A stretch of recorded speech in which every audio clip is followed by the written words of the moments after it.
乡亲大家平安，今仔日是新历的8月18，旧历的6月29，礼拜二。新闻的头一条，台中的丰原发生一件死亡的车祸。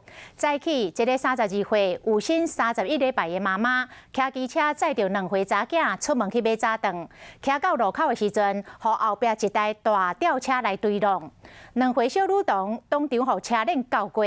这妈妈心肝火大，冲去驾驶座，一直拍车身，拍到用要死死昏昏去，一直哭一直哭。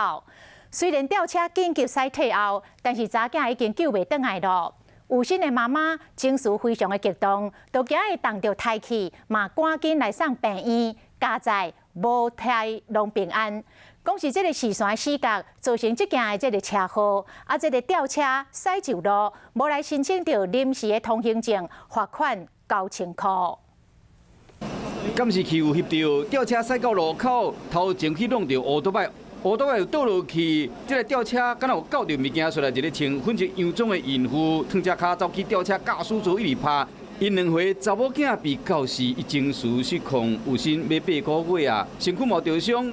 一个检查，腹肚内面的囡仔稳定，不过伊2岁查某囝已经无救啊。妈妈在哭到安尼啊，对啊，佮讲去啊司机甲伊司机唔知啊。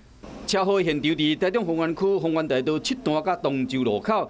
因老爸甲讲听到消息，赶紧赶到现场。当时这个老母骑倒摆，因查某囝坐伫后座，出门要买早顿，想要到好吊车弄到。板车在，说今天在这边巷子里面，板车没有进来。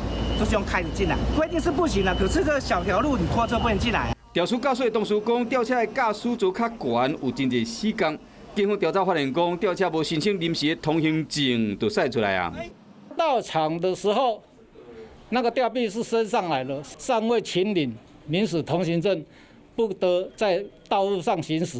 33岁姓黄的孕妇身躯受伤，不过腹肚内面的囡仔算是无啥要紧。调税驾驶姓李，33岁，无申请临时的通行证，就驶车上路。这上悬会使罚9000块，不过已经跋到挽回这个孕妇2岁查某囝的性命。